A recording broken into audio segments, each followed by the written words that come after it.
Well, here we are, Rachel. We are. You know what? Like our holiday season as a podcast was a little busy. You know? It was, honestly. Because between, the naughty and nice list, and recording and pre-recording about 1 million different episodes, for to have over the next 2-3 weeks, so our greedy bastards of readers will continue to have that content to slurp up. We didn't get a chance to really go down and break down any, or really cover any of the many stories and happenings that came out during that period of time. And honestly, when you think about it, there really shouldn't have been this much news because it was that close to the holiday season. Like, maybe just don't. Like, the roster freeze was coming up. Like, people were shifting their sights to, like, World Juniors. And yet... Which, by the way, we're covering. Yeah, we are. It's good stuff. We got the Giphies. We got the Giphies on Crier Media. We got, the Twitter account up and rolling. It's great. But yeah, like, so there's a lot of stuff. And so I thought, it's a bit after Christmas, the 28th. Everyone's either chilling at their families' houses or just basically the days kind of meld together at this point. The only reason I know what day it is today is because I had to be on TV today. That was it. Otherwise, it's like it was the countdown until your vacation. That's the only reason why you know what day it is. It's so you can go, how many more days until my vacation? How many more days? 36 hours. 36 hours. Yeah. By the time everyone listens to this. And you won't even, like, really, for the listeners, because last week we recorded so much stuff. Yeah. That, like, you won't even notice that Rachel's gone. Like, there won't be a single hiccup. Or yeah, we're still going to be posting content. There's still shows coming out. It's going to be great. But there was so much news that happened in the lead up that we weren't able to cover because we had to plan for all this, that we thought, it's the 28th. People are just chilling. You don't even know, listen to this, what day it is. So we might as well. You're eating turkey stew and, like, mashed potatoes. Yeah. So, what we might as well just cover all the news that happened, because at this point it could have happened yesterday. It could have happened whenever. You won't know because days don't matter. So I would say the biggest one that we need to cover that happened, like, right smack dab in the middle of all our stuff that we were doing, was the fact that the Ottawa Senators did what should have been done last year, literally, but wasn't, in firing DJ Smith as head coach. Something that seemed like it was coming a mile away, and yet was championed as, this is not coming. We want stability, but finally they just sucked too much. I feel like it got untenable. And yeah, like, I think it was, the moment Ottawa brought Jacques Martin as a coaching consultant, we knew what was going on. And so I think from that perspective, I'm not really surprised.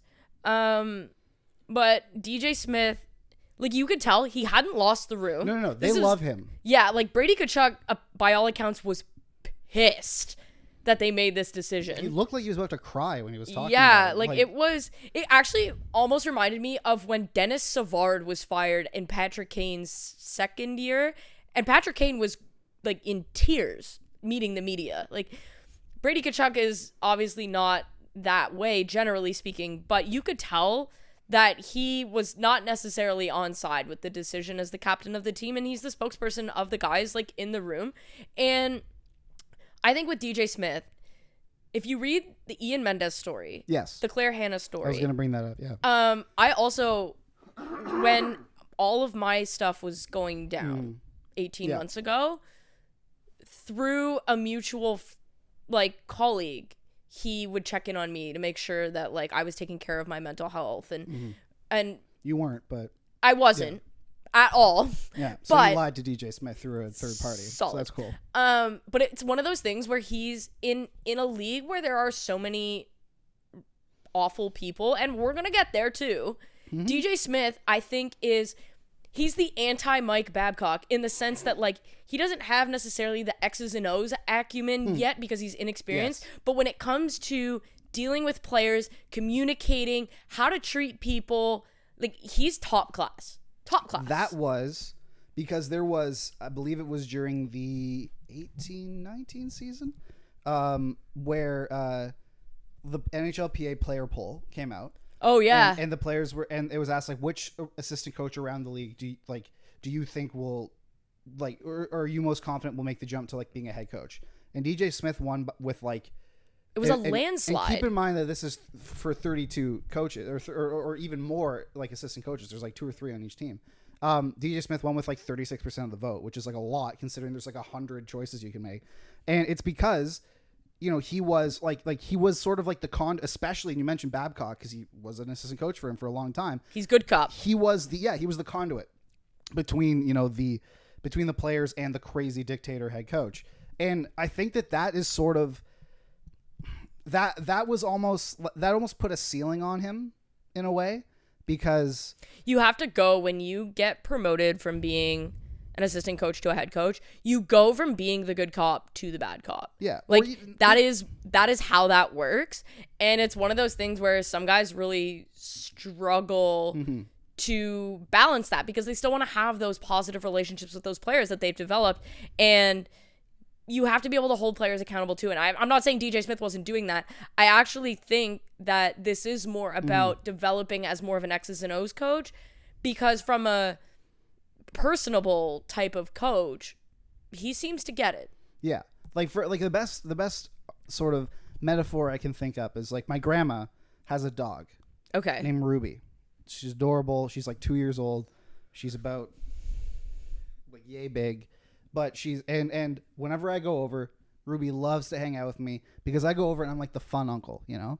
I go over, I give her treats, I give her pets, I play with her, I throw I throw her toys and everything. It's great. But then I pick up and I leave and it's not my purview to do if she chews up the sofa. It's not my job to yell at her. It's or to sort of like tell her no. It's not my job to. Like I'll walk her occasionally, but like it's not my job to like pick up her poo. It's not my, you know, stuff like that. And I feel like DJ Smith was great at being sort of the fun uncle because he was there. And it's really easy to be like, you know, to see a player fuming after a bad interaction with a coach and go over and be like, hey man, like it's okay. Yeah, shake it off. You know, shake it off. It's fine, because that's an authority figure that's giving you sort of support, and you kind of form a bigger bond with that person you do with the coach. But like it's like in any setting where you go from being like a floor worker to management, kind of, or going from assistant manager to manager, an assistant coach to a head coach, you don't even have to be the bad cop, but you do have to make difficult decisions that you otherwise could sort of eschew responsibility for. Right. If a player's getting, like, you're going to have to bench guys. You're going to have to take away ice time. You have to scratch guys. You might have to be part of you might have to strip a captaincy. You might have to strip a captaincy. You might have to be a part of a discussion where this guy could get waived, you know, stuff like that. Yeah. And I just don't think that DJ Smith was built for that. He was really good at connecting with players. Clearly the fact that his players, even amidst like a horrible losing streak and basically 3 straight seasons of terrible hockey after high expectations, even through all that, they still loved him, but it just was untenable. This was a team that showed no growth. He's Bruce Boudreau without the X's and O's. Yeah, he's like there's a reason Bruce has 600 wins. He's like diet Bruce Boudreau, you know? Like, and I think coaches like that, honestly, who maybe not necessarily have, like, when you think of what Scotty Bowman was as a coach, like elite X's and O's, elite, yeah, right?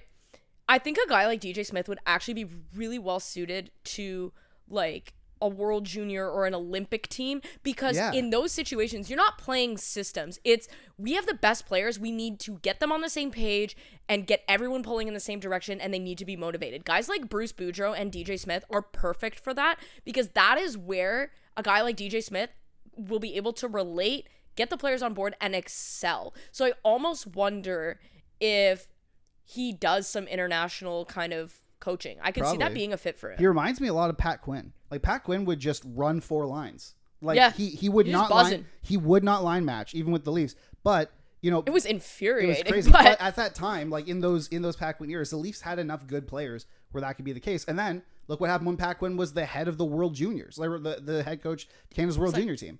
Yeah, it was unprecedented success, because you put a bunch of like teenagers under that guy, and they're all good. Like, these are the top young players. John Tavares says to this day that playing for Pat Quinn at the World Juniors in Ottawa was one of the most formative hockey experiences of his life. But think about all the talent was on those teams, like Ryan Ellis, PK Subban, Jordan Eberle, like you said, John that Tavares, goal. all of that, and like Taylor Hall, all of that. And like Pat Quinn didn't have to like scheme anything. He just had to be a really good motivator. And DJ Smith is probably that. And I feel like he could maybe succeed too if he was given in like a different situation, maybe with a rebuilding team, but if he was given tactically focused assistance, like so he could be sort of like the captain of the ship in a way, Right. but the assistants, but he like delegated things to like almost like an offensive defensive coordinator where like he was sort of like the, sort of like the umbrella guy.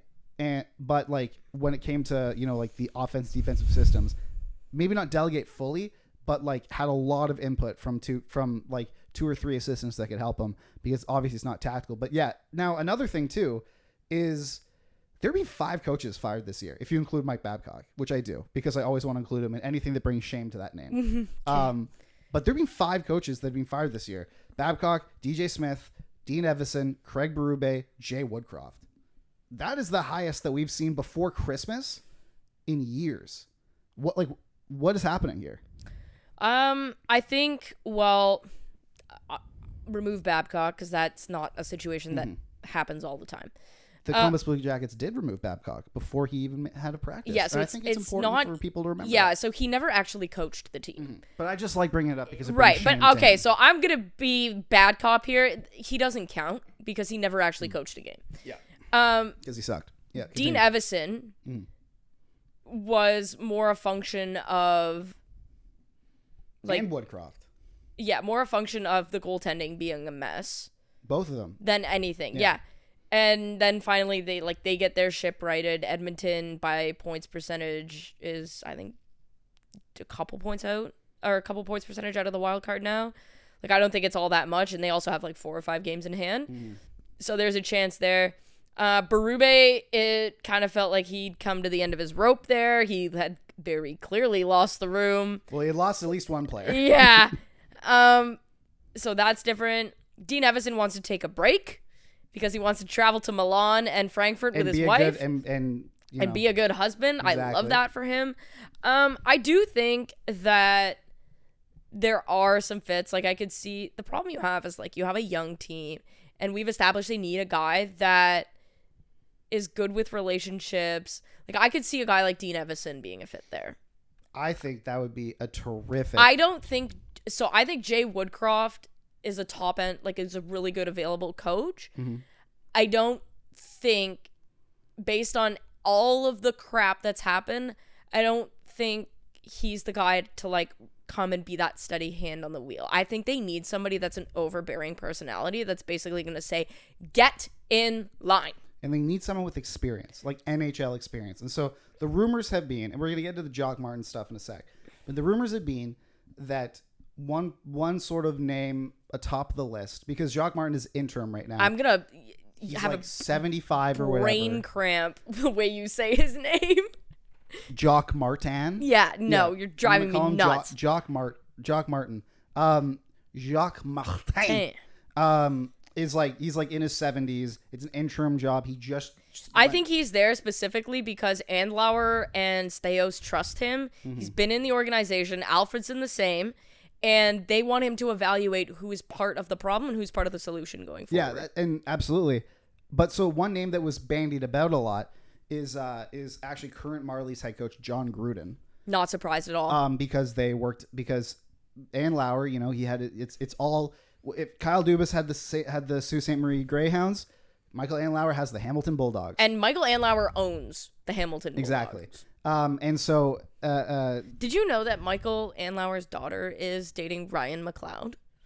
I found that out the other day. I was like, wait, what? How would I have known that? I don't know. It was a fun fact. Rachel, how could I have possibly stumbled upon that information? Well, I don't know. You're good at sleuthing. No, but I mean, Just imagine you just see the sends trade for Ryan McLeod. Yeah, I would not be shocked. But like, so with John Gruden, he's the Marlies head coach. He'd be an assistant coach all over the place before. But this and basically it's because of the sort of Hamilton connection. He's up there. I would say no. I don't think that's the right choice. They not. need a steady hand on the ship. They need a hard ass. Yeah, like, don't get me wrong. I love Bruce. I don't think Bruce is the right coach for that particular team. No. I think Bruce would be a good coach in other teams that I'm not going to name. Well, But if I were to name, like, I think Bruce would be great for Edmonton. I think Bruce would also be really good for. He'd already been there, but Minnesota. Yep. And I think they need I'm not sure going all the way to like a Berube type is the right way to go, but I think somebody like a Dean Evison could be a nice switch. I think he gives you pretty much everything you need because he's got the hard ass. He doesn't let people get away with stuff.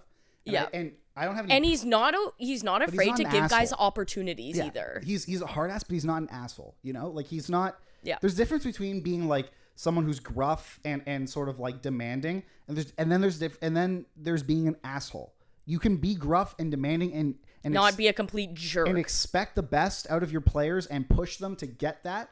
But but when you delve into J.K. Simmons and Whiplash territory, you know, like, have you seen Whiplash? Yes. Yes. So like then, and I feel like that's where like the Berubes and the Babcocks and everything get in there. And I hate to put those two together because it's not fair. But I think Evison is the perfect fit. Even a Woodcroft I think would be good, just because. I mean, we've shown he has the ability. I think Woodcroft would be a better fit in New Jersey. I know. Look, things are not going great in New Jersey. No, but here's the thing. They sent it's him not Akira exactly Schmid down today. Did you know that? It's not exactly Lindy Ruff's fault. That goaltending is horrendous. They sent Schmid down today. Yeah. They brought up Nico Dawes, and who has a higher ceiling. Vitek Vanacek is of So bad. I think it's like the 70-something goalies who have made 14 starts this year. Vanacek's save percentage is the second lowest. Yeah, the Devils, the Oilers, and one other team. Oh, the Sens. Horrendous goaltending. Horrendous. So yeah, I think they need, like, I think it's pretty established. They need an experienced person because they went to DJ Smith, who had no prior head coaching experience and was known as a good cop. Ottawa's kind of a shit show right now. Like, they actually, honestly, a retread in this situation is probably a good call. Yeah, well, here's, like, it's funny because I was, I was on the subway because I'm visiting my parents right now, so I had to subway down to our studio today, and I was on the subway and I was like just scrolling through Twitter and I saw Ian Mendez with an article, and his article was the 23 biggest story. It's like for 2023, the 23 biggest storylines for the Senators, and even in the preview, he was listing things that I completely forgot about. Like, it was a mess this year. It was like a stripped first round pick, like Shane Pinto suspension, like that was 41 games long, like all of just stuff that all of the ownership stuff, the fact that it came out that Eugene Melnyk froze Ian Mendez out, froze Brent Wallace out, yes. Which, like, if you worked in hockey, you knew that was the case. But I'm really glad that Ian made that public, because it really shows just how dysfunctional Ottawa was and like what these players have been dealing with for years.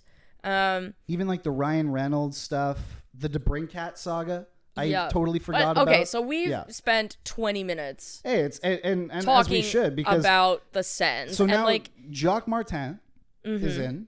And there's been they played 3 games, or I guess 4 last night with the Leafs, and they beat them. Good for them. They won their Stanley Cup. So I always say the first 2 games after the holiday break and the first 2 games after bye/All-Star don't count, because like they don't count in terms of like evaluation. Yeah. Because of I've worked in the league, so I know kind of how the travel and all of the logistics of those weeks you're work. getting everyone back it's a together, goddamn mess. It's a mess. But so they're one. So excluding that game, even though they won, which is great. Yeah, away teams traditionally win those games. So and especially with like the lack of travel you really need to do from Ottawa to Toronto. But they're 1-2.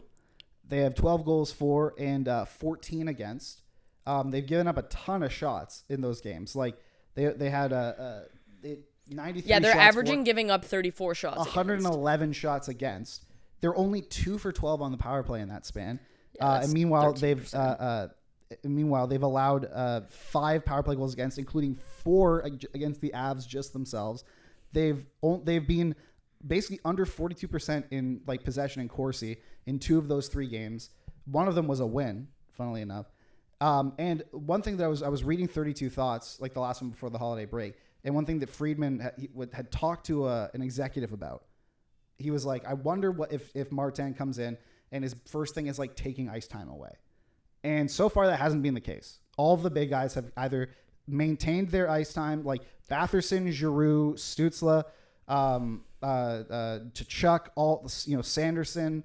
I mean, to be fair, Jake Sanderson's been really good. Yeah, but I'm looking at him and pretty much no one's ice time has really changed. And has anyone been overly? Have any of those players been overly bad though? No. So they don't really deserve to have their ice time taken away. So, but it's like I wonder. I was just gonna wonder if Martin would come in and just sort of just bring back the exercise bikes for posterity's sake. Yeah. The post game interview on the exercise bike. Sure. Bring it back. Do it. Be great. All right. Another thing that happened is the Minnesota Wild front office has been crumbling from the inside out. And it really has come to a head, at least publicly, over the last 2 weeks. Because first we had like their chief cap guy and contract negotiation guy, assistant GM Chris O'Hearn. He was a very, very important guy in their front office. The most important guy, I would argue.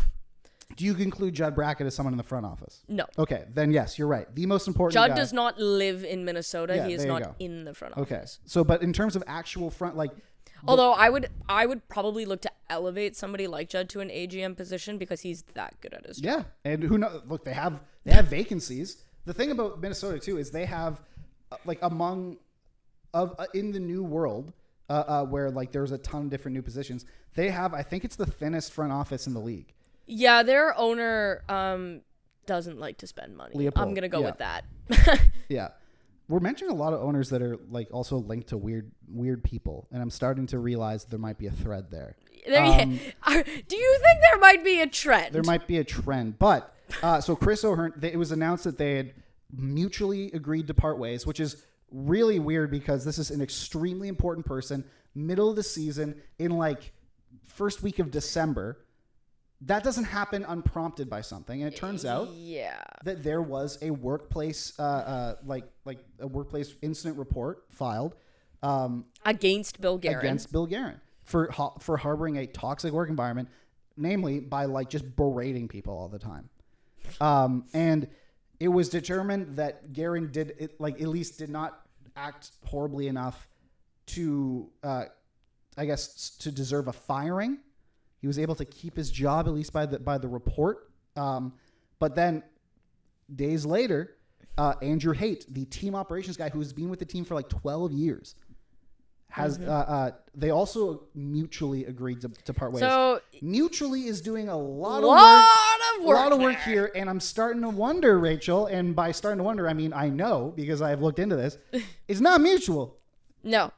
So here's the thing, as somebody who has been through this situation,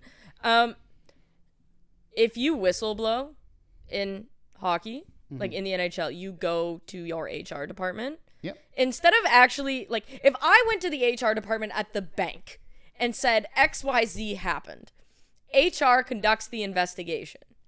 And then they do the results, and you're obligated to participate in these investigations.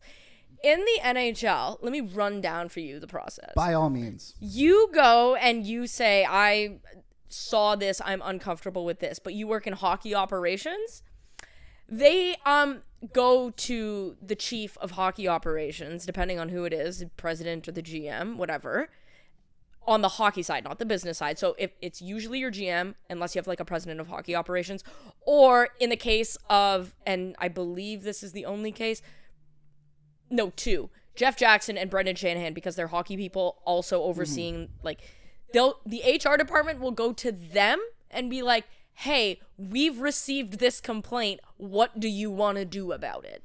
And it's like, that's not how that's supposed to work. It's going to the murderer and asking, all right, what do you want to do about this investigation into the person that you murdered? Like, it makes no sense. And right, and then all it does is put a target on, because a lot of times it's a subordinate employee who's feeling uncomfortable, and all it does is it puts a target on their back to be like, oh, they don't fit in, they gotta go, we have to push them out. That's how you get things like, we're not gonna renew your contract, or we're gonna offer you this very paltry sum of money, please don't say anything because it's gonna make us look bad. And very, rarely do people throw it back at them. But this seems to be a situation where somebody reported something, and based on looking at the situation, O'Hearn and Haight were uncomfortable with whatever is going on, which they're totally entitled to feel that way. And when Guerin wasn't going to be removed, basically said, We're gone. That's it. I'm out. So a lot of the stuff that because I'd asked around and everything into certain things, and basically what I'd come to find is that, yeah, Haight and O'Hearn both were very, very uncomfortable and fed up with Guerin's managerial style, which is, and Haight is somebody that yelling at has people. league-wide Yes. respect. Like, we're not even talking. I saw some of the quotes from players talking, and like Russo tweeting about how the players were upset. Like, I was talking to a few of like my contemporaries, and like, because I talk less to players and more to staff. Yeah. There were quite a few people being like, this guy is one of the best at what he does. Yes. There's Marie in New Jersey. She's like the cream of the crop. I believe her name is Kelly on Long Island. She's also absolutely incredible. Brad Lynn has really like skyrocketed to the top in Toronto. Yeah, the Leafs guy is fantastic. Brad's really good. He used to be the GM of the Marlies. Before they did the Lou Lamoriello shuffling. Like, before Lou came in, Brad ran the Marlies. He wasn't the GM. No, he did all the player decision making. I was an intern for him. Yeah. It was, and then Lou came in and it changed that day. Wasn't that? Nope, I'm telling you, that's what it was. No, but I mean, like, wasn't like the GM of the Marlies in like name? Wasn't that like Claude Loiselle? No, that was Dave Poulin, wasn't it? Yeah. Yeah. And that was way before all of that. So when they Yeah. cleaned all of that out and they brought in Kyle Dubas as and Lou, AGM, yeah. they didn't have a GM at the time. Remember when they fired Nonis? Brad Lynn was running the Marlies. Wow. And then he came to team up. But Andrew Haight is one of the people that, like, really goes out of his way. Like, he had a huge hand in bringing Kaprizov over.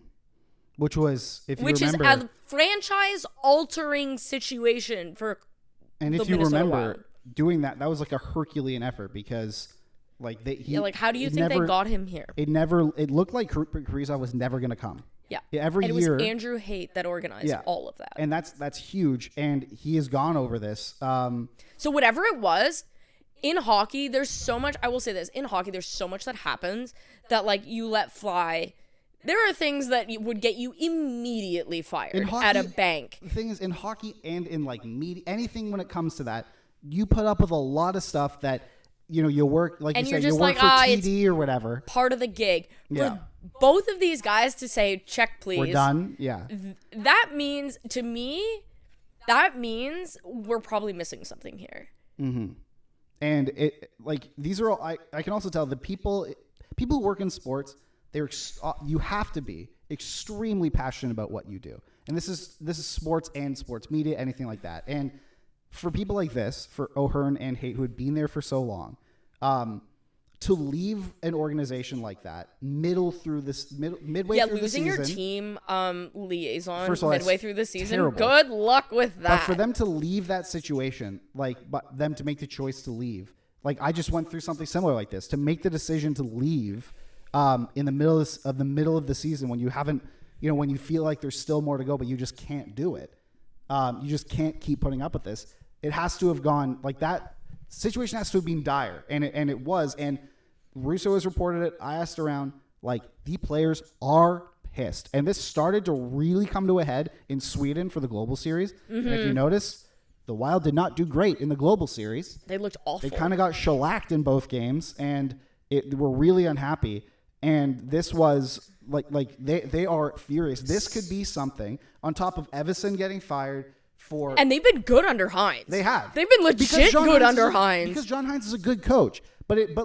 Because after Evason got fired, and then now, like, two really beloved, especially Haight, because keep in mind, when you're you're traveling with the team, like, you're setting up little things, like, you're setting up, like, if a guy dinners. goes, but if your guy's like, man, my wife, like I haven't seen her in so long. Like, is there any way, like any way to sort of like, if we have an off day on the road, could you like help organize a flight for like that kind of stuff? Things that really, really matter and are important and everything. Like that's extreme. And to lose that guy who you've built up relationships with, because like to drive that person out. And also that person deals with the chartered plane companies. Exactly. That person the deals hotels. with all the hotels, the restaurants, the passports, like all of that stuff. Like finding practice ice on the road.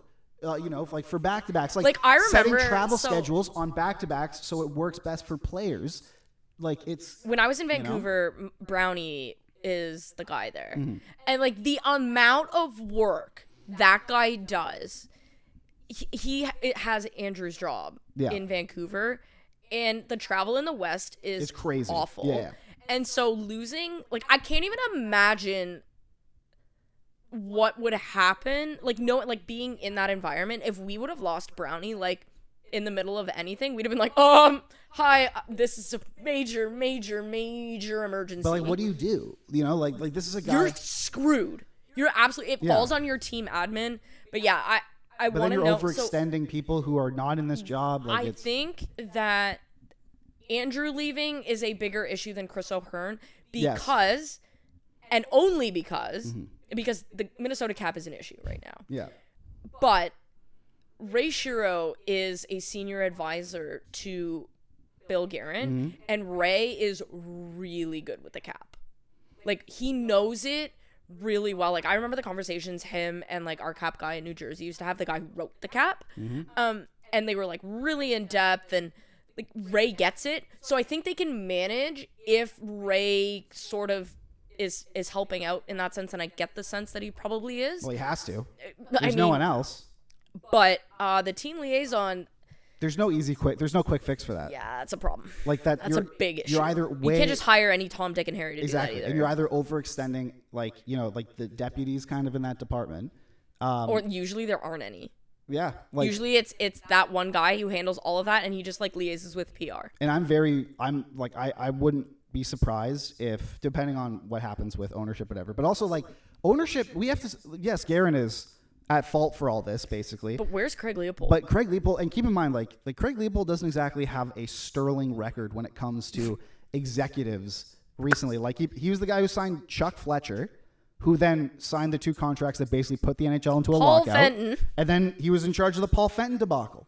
And now the guy after Paul Fenton, and keep in mind, being investigated for Paul Fenton, like that tenure, it was a year and like 4 or 5 months, was like up there with like the Mike Milburys and like literally like as GM, like the Don Cherries horrendous of worst GM tenures in NHL history. And Rachel, the I'm not sure if you know this, the league has been going on for over 100 years. So when it comes to NHL history, there's a lot of NHL history. There's a lot. He's up there. And so Craig Leopold oversaw that, and then he's like, all right, well, we got to get someone stable in here. Let's go Bill Guerin.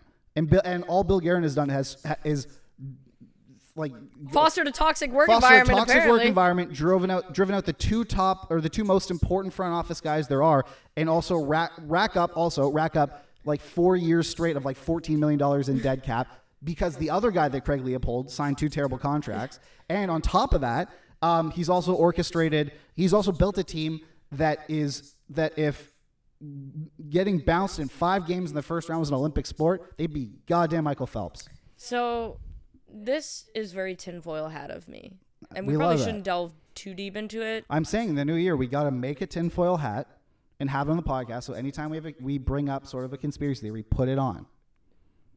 Fair. Yes.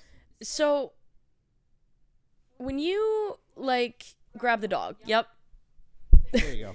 There he is. Yeah. When you think about it, when Dean Evason was canned, Okay. Chris O'Hearn left not long after that. Mm-hmm.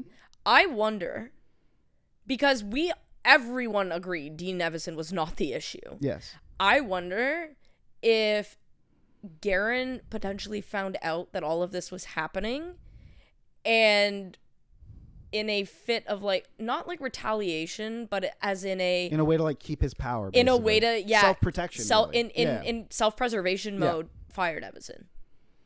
Like, I'm sure they have a great relationship and anything, but when you hear you're being investigated, like that can cause you to do irrational things. Listen, and again, another thing that you and I, but me recently has really gone through is that when it comes to in your workplace, for a lot of people, when it comes to between protecting you or protecting themselves, they will choose themselves every single time. And a lot of the time, you can't really fault them for that because in this world, you got to look out for number one. But like Guerin, I could definitely have seen Guerin looking at the writing on the wall. That like these investigations were coming. Well, the team's bad and the investigations are coming down. The owner is going to find out about it. And like if he doesn't say I've done something, then it's going to be easier for the owner to fire him. So he's like, well, I fired the coach. Like I did something. Like Leopold is hesitant to spend money, but I do know that he is he's involved in everything. Like he's not a hands-off owner. No, he might not directly be there, but he's always let's put it this way, he's always in the room when decisions are made. Let's just say he reminds me a lot of Josh Harris. Yeah. In that, well, I would say that Craig Leopold probably knows a little bit more about hockey than Josh Harris, but like Josh Harris was never there, like in the flesh, like David Blitzer was. Yeah. But he was always there, like. The aura of him was there. Leopold, like from what I can gather from people who have, worked closely with him and everything, is that he's always in the room when decisions are being made. He might not be at the head of the table banging on it, being like, "Make this, trade this guy." He's not Tom Dundon. But exactly. But he's there, and he's always, and when you have when the boss is in the room, even if they're not talking, there's influence being sort of espoused. A lot careful with your words, and you're also on alert, and you're maybe a bit more maybe you're just subconsciously a bit more impulsive, or maybe a bit more, you're a lot more agreeable to what the owner says. Like I can remember being in the room for situations where like we had just talked about a player and then the owner walks in and suggests that player, and like the GM or the president just like flips immediately because that player's asking about that, and then the owner leaves and they're like, yeah, we're not doing that. Yeah, so this is the thing that the reason I even brought all this up in the first place, A, to talk about it, but also B, like I'm very interested to see how this impacts the Wild's ability to A, get players, and also B, retain players moving forward. I'll be interested to see what UFA looks like for them this year. I'm also interested to see how long Guerin lasts here, because at a certain point, even if you're an owner, whatever, at a certain point, you look at the thing that you own, that you're putting money into, and when it comes to like franchises, thing you're probably losing money on every year, and you go, okay, well, we're losing every big employee.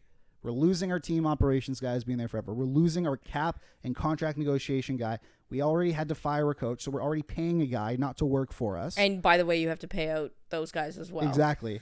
Like, at a certain point, the buck is going to fall on someone, and it happens to fall on the GM. So I wonder if I'd be shocked. And in terms of bold predictions, I might say Guerin doesn't make it to free agency this year. All right. After all this, all right, another team in the Western Conference, and it's different because the issues don't stem upstairs. The issues are very much downstairs. And also, this team is in contrast to the Minnesota Wild. The team we're about to talk about is good. Is really good, actually. The Colorado Avalanche have been probably this, in terms of like maybe aside from the Ottawa Senators, the spiciest team in the league this year. Here's the thing, I think it's positive spicy because they're a really good team, and when they start faltering, their players are very much on top of it. This isn't like a complacency. There's no complacency. Like waiting around. Let's see what happens. There's nothing like that, right? You've got Devon Toews after a loss saying a lot of these guys here think they're playing well and they're kidding themselves, which is like, holy moly. And then you look at the standings and they're like at the top of the division. They're second in the conference. Yeah. And that's what he's saying. So it's like, what about They're first in their division. They've scored the second most goals in the league, and they're 21-11-2.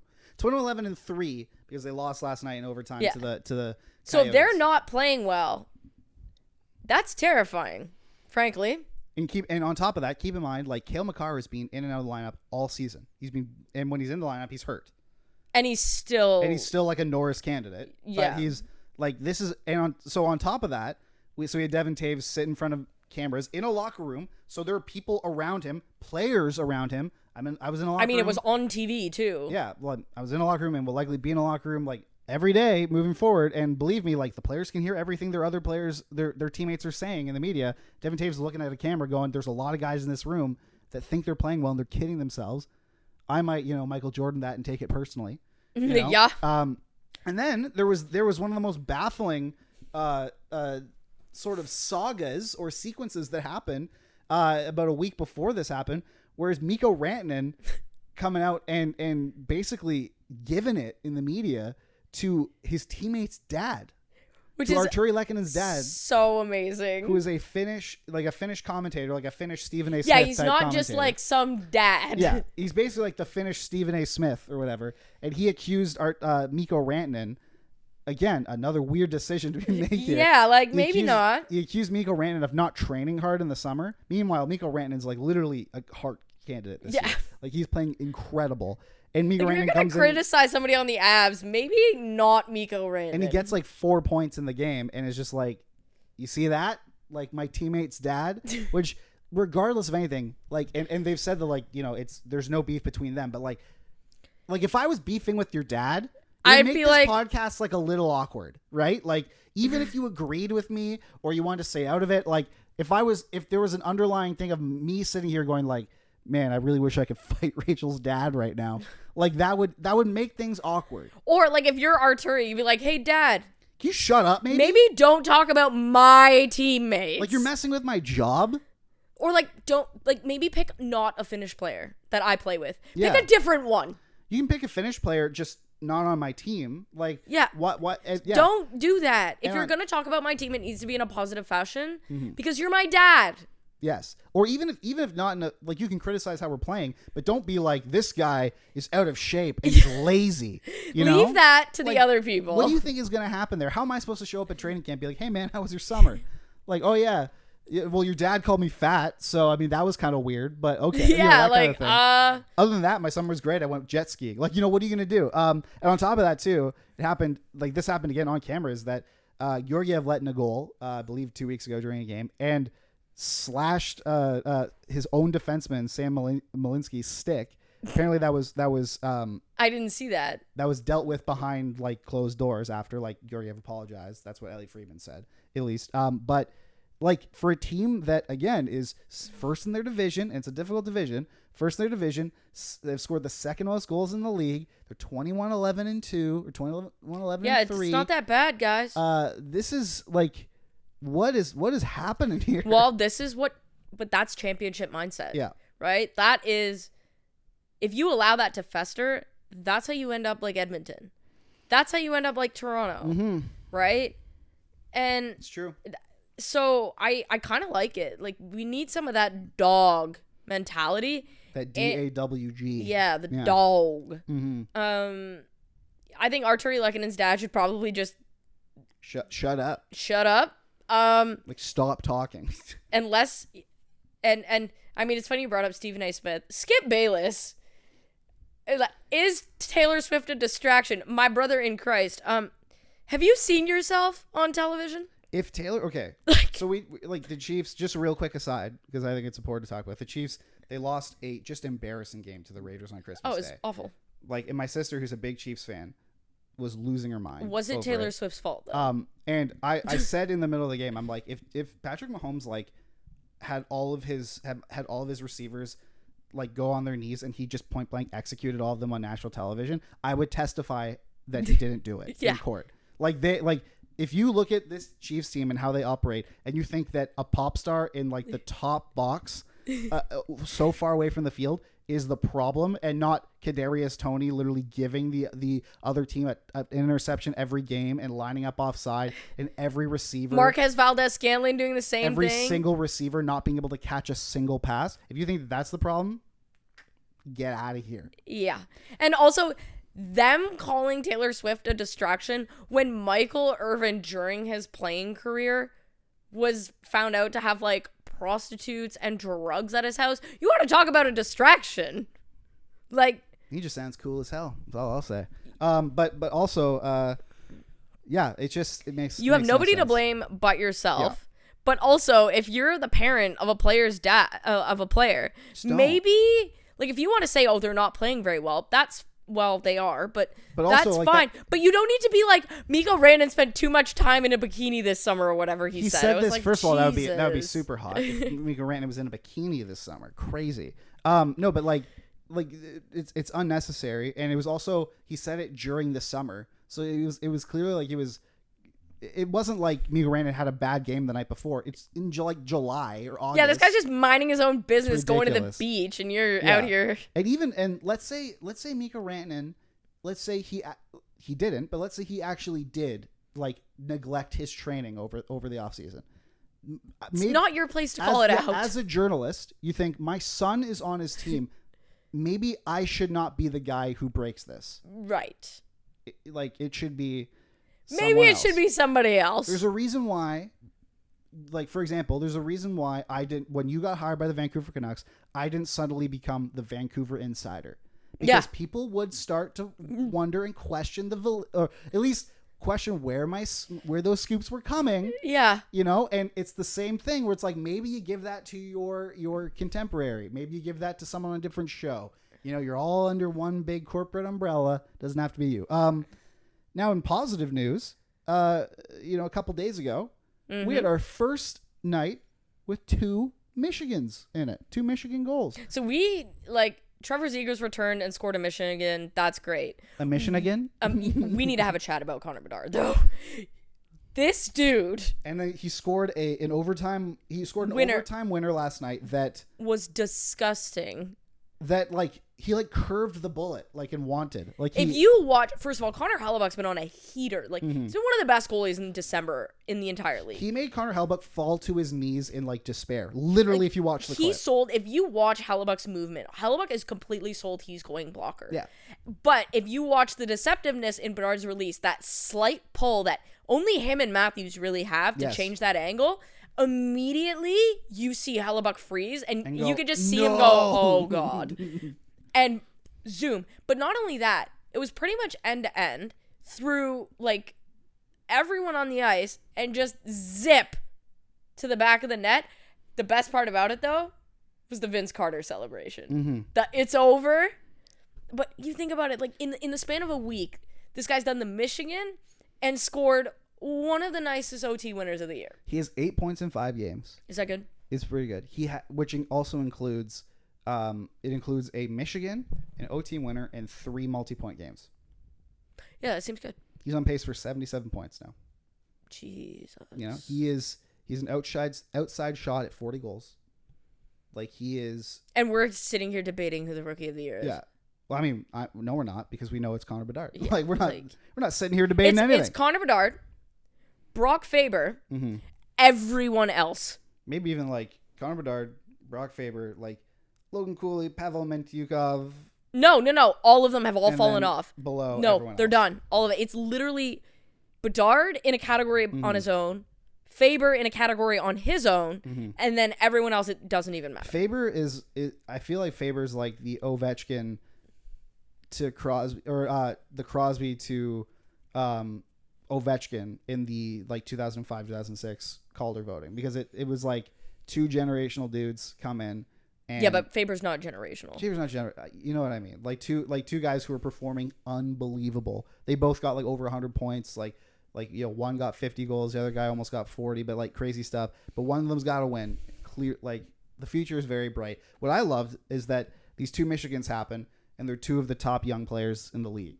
You know, Zegras has been very slow this year, obviously, because He's been hurt. He was hurt and he's come back, whatever. And hey, contrary to popular belief that we had mentioned before, him and Dixie D'Amelio are still dating. They're very much still Yeah, together. she was She was there at the Christmas party and everything. So that's pretty cool.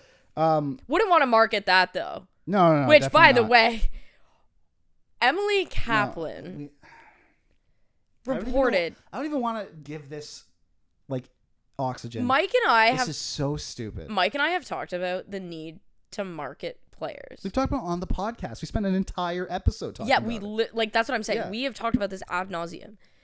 The fact that Emily reported, and as soon as I saw that, I was like, I have never believed something so quickly in my entire life. Veteran players who are still governed by the salary cap, and coaches and executives are upset We're upset. at the media attention Bedard's been getting. If you were upset with the whole Corey Perry thing, well within your right to be upset about that, because that was absurd.